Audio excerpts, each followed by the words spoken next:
Welcome. This is a story of how I got into PewDiePie's lobby in Among Us. It all began when I was sitting and exploring the matchmaking channel in the Among Us Discord. I was scrolling past to see if there were any available games, but instead stumbled onto something quite interesting. Every code that was being sent in the chat ended with a Q. So, as one does, I decided to record all of these codes to find any more patterns.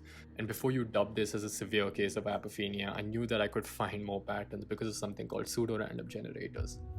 When a program runs and generates a random number, most of the time it's not a random number, but rather an output resulting from a series of intricate operations depending on the state of your system. This is all jargon. All you need to know is that I don't have apophenia. Once I recorded all of these codes, 54 of them to be exact, I looked at them long and hard. But, surprise, surprise, I couldn't find any obvious patterns. So I tried method number 1. In method number 1, I wrote a simple script that took all the codes from the file, recorded the number of occurrences of each letter in each position 1, 2, 3, 4, 5, 6, sorted the letters in increasing order of appearances in each position, took the first 4 letters of each position, ran all the permutations, and outputted each of the codes to a separate file. The result? Well, it seemed interesting at first and very exciting for sure, merely because this was the first method, but it turned out to be a big disappointment. I ran a script to automate the process of searching for the matches, and out of the 1024 codes that the script spewed out, I ended up joining only around 50 games, and PewDiePie was nowhere to be seen. Till now, that's a success rate of 0, so I swiftly moved on to method number 2. Now, I thought method number 1 didn't work because I took into account only 54 codes as the sample size. That's not much to work with at all. So, I decided to do some more hard digging and saw another pattern.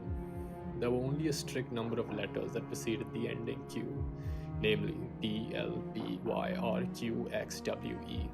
And if there was a Q in the second last position as well, only a handful of other letters preceded it. So, I thought that instead of all letters being randomly generated, what if each code was a path to a different server?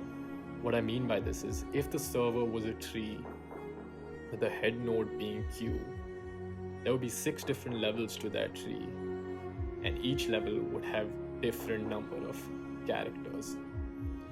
This would make sense because it would severely cut down the time required to assign a new server to a player, because the search time would only be big O of log base kn, k being the number of nodes in each level. So I created a tree with these codes as the paths, and voila, it didn't fucking work. It gave me a definite structure of the server system, and I learned more about trees, yeah sure, but other than that it didn't help me with any prediction whatsoever. So it was time to employ the only method I thought could help in generating a server name: RCNNs. RCNN is the same technology that is behind autofill. Tensorflow has a detailed tutorial for this type of neural network, which I will leave in the description below. I gave the RCNN sample data of the output I generate from method 1 and let it train. I got really lucky because I had no idea whether half of these were even servers or not. After the training completed, I gave it a starting string of Q and generated 5 other random letters. Then I reversed the string and used this outputted string as the code.